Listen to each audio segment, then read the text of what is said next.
Gambir Seder Inyanim. Yeah, we can say that this is also the explanation for the sequence of the Inyanim, the Yetzias Mitzrayim and Matan Torah. First they left Egypt and then received Torah. The Betchila Haya in Yetzias Mitzrayim was the Inyan of Yetzias Mitzrayim Shaz Nitztavel Bekamo Mitzvahs. They received many mitzvahs, Hachal mitzvahs Hachedesh Hazel Lachem. They'll say from the Inyan Hachedesh Hazel Lachem, which is the first mitzvahs. V'chakacha you ate mitzvahs, then they received more commandments, Shenitztavel B'Mora, that they were given in Mora, which is after the split of the sea. Then there were mitzvahs they were given in the 3 days preparing for Matan Torah. Ad l'masha omru nasa v'nishma, till they said nasa v'nishma, we are committing ourselves completely to Torah. V'ikdima nasa l'nishma. They said first nasa in advance before nishma. They will do and then they will listen. Which as Siddur explains, this means that they committed themselves completely to the Baal HaRotzen, not only to an individual Rotzen of Hashem. Siddur explains the difference between Nasa and Nishma is, let's go first from the lower one. Nishma is that he will fulfill a certain individual commandment.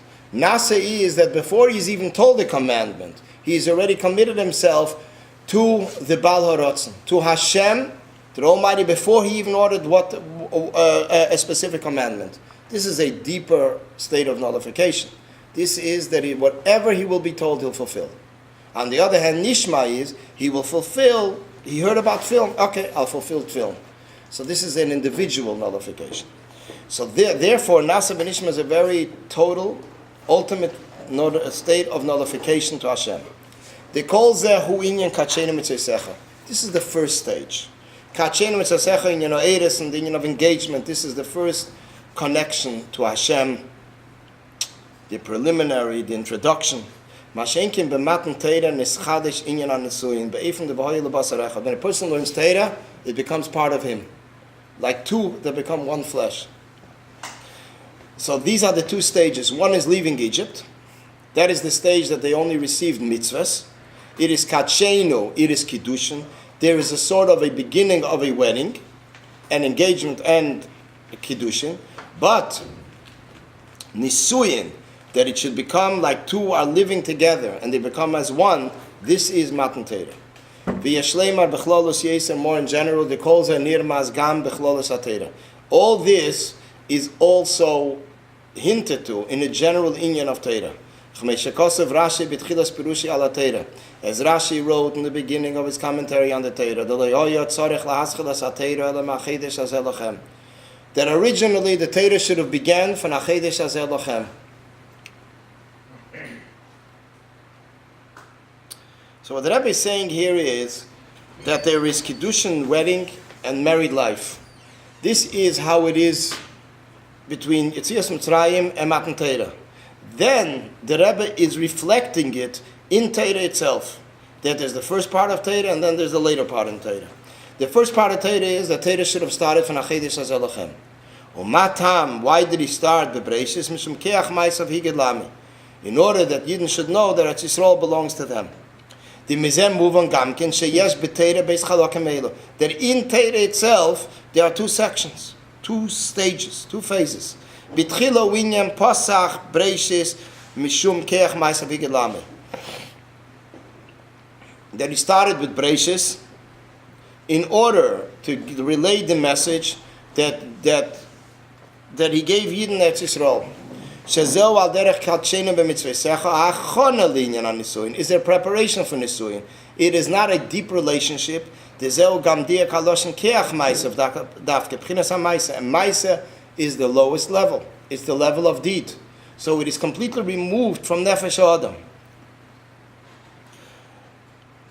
B'meila, it is not really a tight connection with Hashem.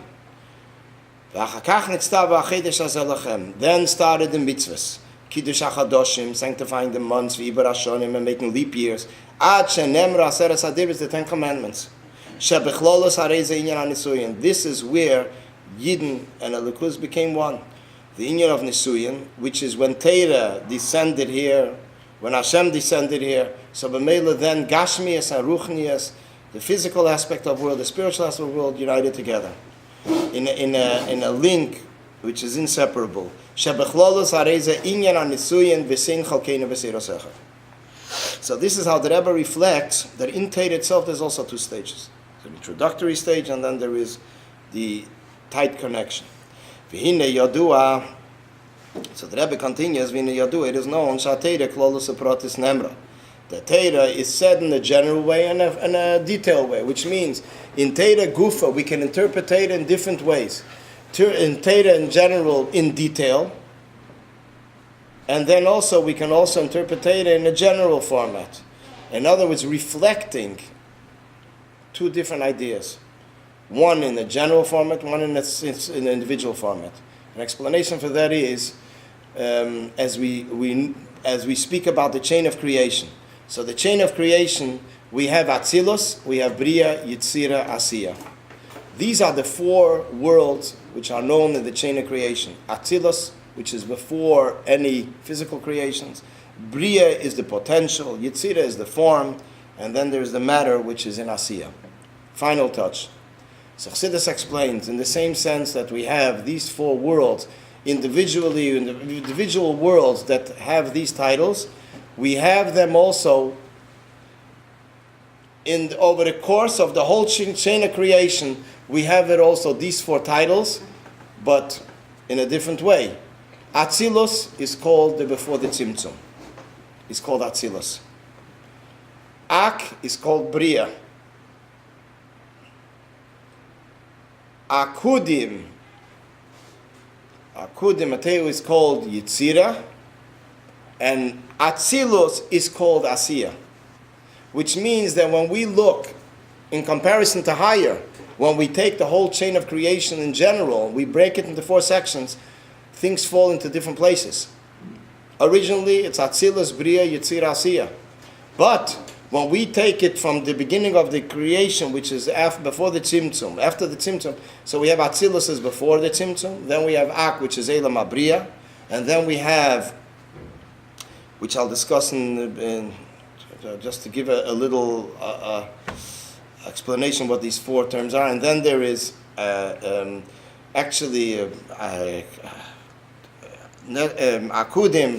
then they're called Yitzira, and then there is Atzilus. Atzilus is the lowest, called Atzilus, Asiya. What are these four? What do they reflect? The four of them, one of them is before Atzilus, before the Tzimtzum. That's the inyan of Atzilus, which the word Atzilus means Etzli v'Samuch, closest to Elikus. That's why Atzilus is called Atzilus.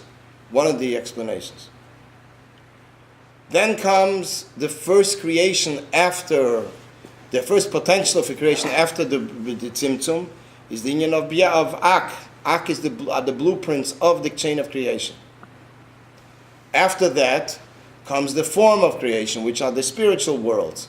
Then comes Atzilus, which is already the final touch, which eventually draws into Bria, Yetzira, and Asiya.